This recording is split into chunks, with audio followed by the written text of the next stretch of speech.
네, 안녕하세요. 이지바이블의 김종호 교수입니다. 오늘은 기드온의 마지막 부분인 에봇, 그가 만든 에봇에 대해서 한번 살펴보는 시간을 갖도록 해볼게요.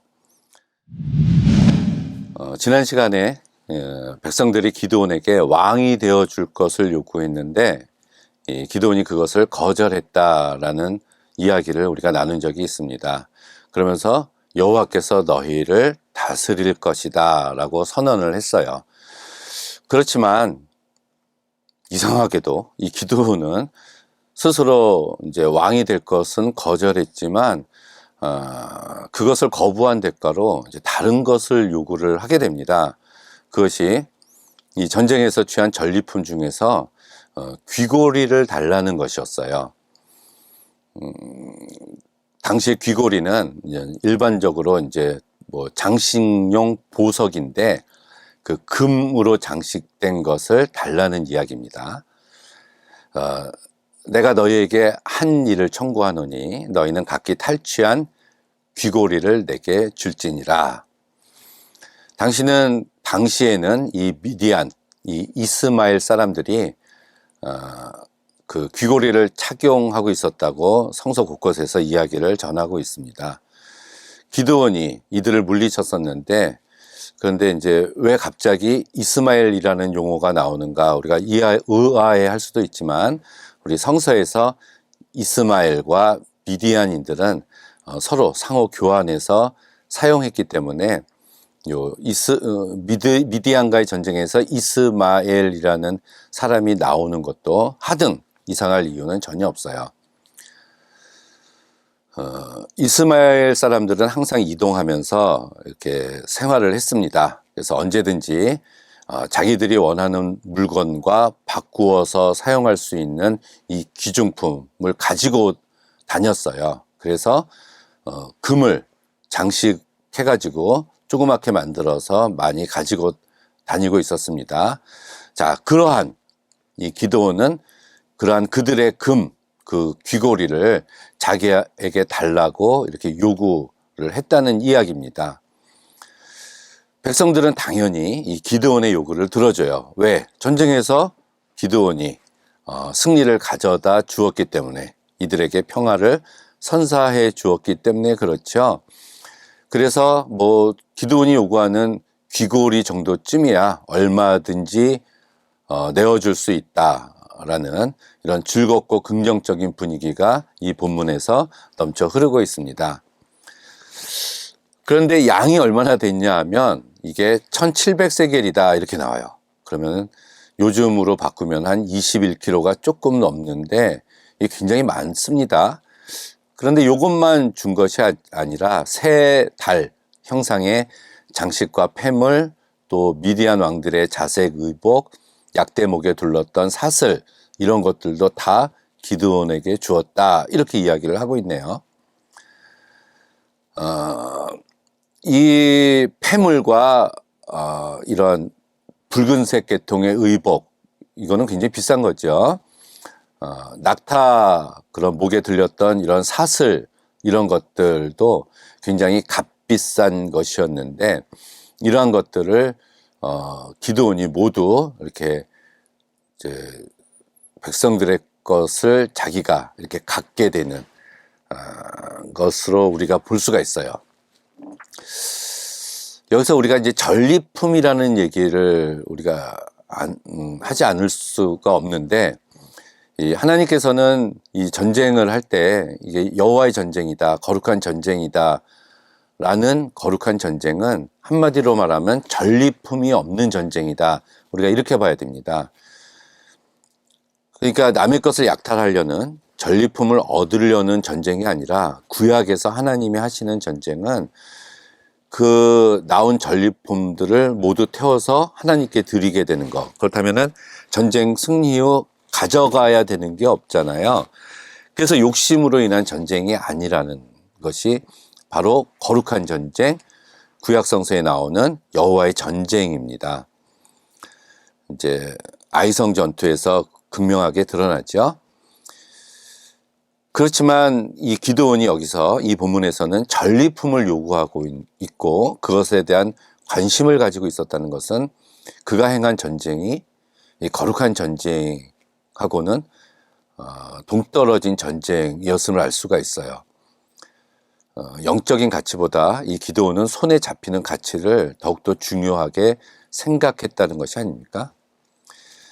아주 예전에 출애굽한 후에 이 모세가 이 미디안과의 전쟁에서 승리한 적이 있습니다. 이게 민수기 31장에 나오는데요. 그때 이 모세는 전리품에 손을 하나도 대지 않았어요. 그리고 이 전리품을 백성들에게 나누어 주는 일에도 관여하지 않았습니다. 그 당시에 제사장이었던 엘리아살이 율법의 규정을 알리고 그 역할을 담당했었어요.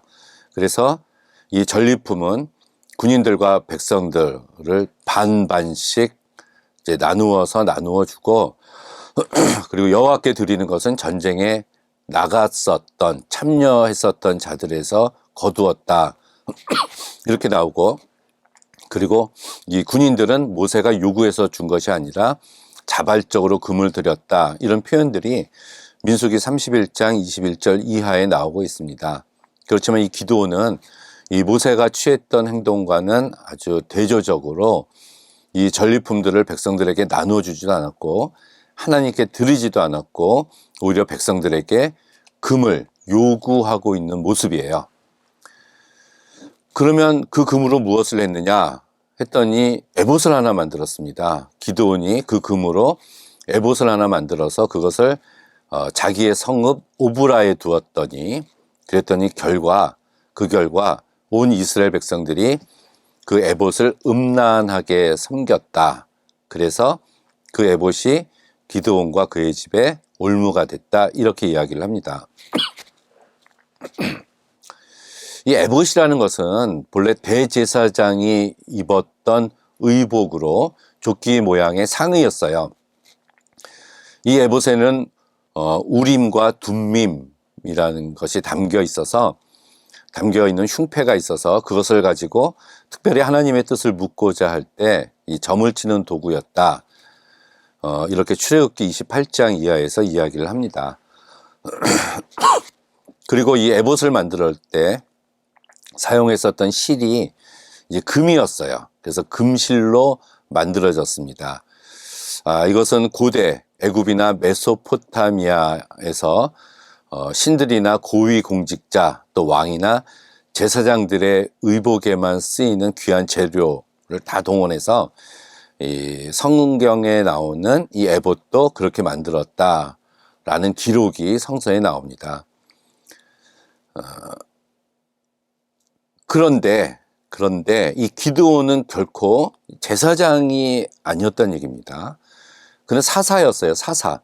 그래서 하나님께 제사를 드리는 제사장의 역할을 분명하게 행하지 않고 있었다는 얘기죠. 이렇게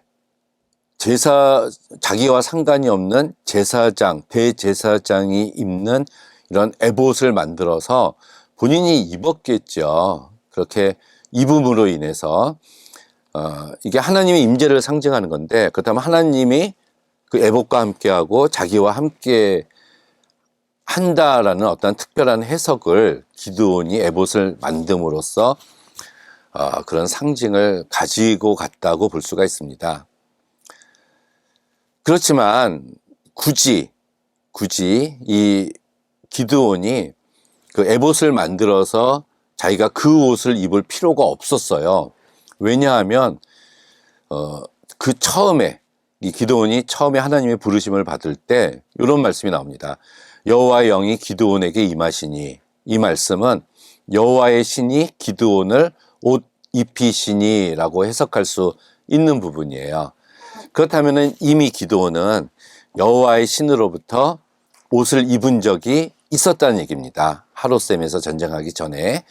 따라서 여호와를 의지하고 순종하고 따르기만 하면 됐어요. 왜? 하나님이 함께 하시니까. 그런데 전쟁에서 승리하고 난 다음에 이 기드온이 에봇을 만들었습니다. 그렇다면 그것을 만든 이유는 에봇이 상징하고 있는 또 다른 가치, 즉 금으로 여러 개로 장식한 그 귀한 그런 옷을 자기가 입었다라는 것을 그 현실적으로 백성들에게 보여주려는 의도가 있었다는 얘기예요. 그렇다면 이 기드온은 여호와께서 이미 입혀주신 여호와의 옷을 금 에봇과 바꾼 것입니다. 여호와의 신 대신에 자기의 영광을 은연중에 드러내는 행동, 드러내기 위해서 금 에봇을 입기 원했다는 얘기죠. 그리고 이 기드온은 이렇게 만든 그 여호와의 임재를 상징하는 에봇을 당시에 언약궤가 있었던 실로에 두지 않고 자기의 집이 있는 오브라에다가 이 에봇을 두었습니다. 그 결과 이스라엘 백성들은 실로에 있는 성막에서 하나님께 예배드리지 않고 그 예배에 집중하지 않고 이 에봇이 있는 오브라에 와서 제사를 드리고 하나님의 뜻을 구했어요. 그렇게 되니 결과적으로 이 오브라이는 이 무질서 속에서 에봇이 점차 우상의 하나로 이렇게 변질되게 된 것입니다. 왜 에봇을 만들었을까 기드온이? 이게 참 궁금해요. 의아합니다. 그리고 특히 또 왕이 되어달라고 요구를 했는데 왕이 되지 않고 여호와가 왕이시다 이렇게 선언을 하고 나서 금을 달라 하면서 그 금으로 에봇을 만들어서 자기 집 앞에 두고 그걸 이제 뭐 입었다는 얘기죠. 이것은 아마도 이 에봇을 만듦으로써 이 기드온은 자기가 미디안과의 전쟁에서 승리한 그 대승리를 기념하고 싶었을 거예요. 왕이 되어달라는 제안은 비록 거절했지만 왕과 같은 그러한 생활과 권위를 인정받고 싶었던 그가 아니었나 라고 우리는 짐작해 볼 수가 있습니다. 이 에봇은 대제사장만 입는 것이었고 굉장히 거룩한 것이었기 때문에 사무엘상 14장에 보면은 이 사울과 이 다윗조차도 에봇에 접근할 수가 없었다라는 말씀이 나옵니다. 그렇기 때문에 이 기드온이 에봇을 원한 것은 비록 왕은 아니었지만 왕적인 위치를 가지고 싶어서 금을 요구해서 에봇을 만들었을 것이다 라고 우리는 볼 수가 있습니다. 이 에봇은 여호와를 기리거나 여호와의 승리를 기념하는 데 있지 않았어요. 기드온의 에봇이었습니다. 기드온의 승리를 기원하는 에봇이었어요. 그렇다면은 자기가 전쟁에서 이겼다는 얘기고요. 그것은 교만하지 말라는 그런 여호와의 경고를 이 기드온이 어긴 것이다 라고 볼 수가 있습니다.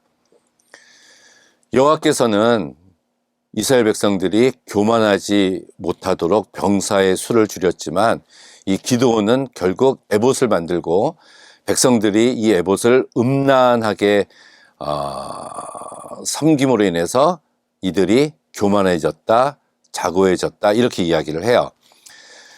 에봇을 섬기는데 음란하게 섬겼다는 얘기거든요. 근데 이 음란이라는 단어는 이 사사기 시대에 우상 숭배와 밀접한 관련이 있는 단어입니다. 그렇다면 이스라엘 백성들은 에봇을 우상으로 섬겼다. 우리가 이렇게 해석을 할 수가 있어요. 전에 바알의 단을 때려 부수고 미디안의 군대를 격파하고 그리고 나서 빼앗은 전리품으로 그 귀고리로 만든 이 에봇이 이 에봇의 긍정적인 기능, 즉 여호와의 구원을 기억하게 하는 기념이 되지 못했던 것은 에봇을 만든 기드온의 마음 자체부터가 잘못되었기 때문에 그렇습니다. 이미 이스라엘은 미디안과의 싸움에서 전쟁에서의 승리도 여호와께 공을 돌리지 않고 이 백성들은 기드온에게 공을 돌렸다는 거예요. 그렇기 때문에 기드온에게 왕이 되어달라고 요구한 거 아닙니까? 기드온에게 전쟁 승리의 공을 돌리려고 했었던 그 당시의 이스라엘 백성들을 보고 그 모습을 보고 이 승리가 이 기드온이 자기가 승리한 것인 양 하고 속으로 웃으면서 즐기고 있는 기드온의 모습, 결국 온 이스라엘이 이 에봇을 음란하게 이제 역임으로 인해서 결국은 정직하고 순전한 마음, 즉 하나님께 바치고 드리는 감사가 되지 못했다는 것입니다. 그래서 에봇을 섬기는 웃지 못한 결과를 낳게 됐어요. 그래서 결국은 그것이 기드온과 그의 집에 올무가 됐습니다. 이 올무라는 것은 새를 잡는 미끼잖아요. 처음에는 매혹적으로 보여지지만 결국은 파멸에 이르는 것이 올무인데, 이 에봇이 이스라엘과 이 기드온의 집에 올무가 되었다는 얘기입니다. 어떻게 올무가 되었는가? 이것이 바로 그 다음 9장에서 이어지게 되는 것을 우리는 발견할 수가 있죠. 이 에봇을 만든 이후에 이 기드온은 수많은 아내를 거느리고 아들만 70명을 두었어요. 70명. 이것은 그는 왕이 아니었지만 비록 왕 같은 삶을 살았다는 것을 뜻합니다. 수많은 이스라엘 백성들이 오브라에 몰려와서, 자기 집 앞에 몰려와서 에봇을 음란하게 섬기는 모습을 보면서 기드온은 자신의 가치, 자신이 굉장히 뛰어난 사람이다 라는 것을 혼자서 느끼고 즐거워했고, 그것이 그로 하여금 왕과 같은 삶을 살게 한 것이죠. 비록 왕의 제안은 거절했지만 왕과 같이 살고 싶다는 그 욕망은 거절하지 못했던 것이 기드온이에요. 말로는 여호와께서 왕이시다, 여호와께서 다스릴 것이다 라고 말만 그렇게 해놓고, 실제로는 금 에봇을 만들어서 왕 같은 삶을 산 이 기드온은 눈에 보이지 않는 여호와의 신의 옷을 입기보다는 눈에 보이는 에봇을 입으려고 했었던 아주 어리석은 사람입니다. 결국 이 에봇은 기드온의 가족에게도 유혹으로 남게 돼요. 기드온이 세겜 출신 첩에서 낳은 자식인 아비멜렉에게도 이 에봇은 유혹으로 남게 됩니다.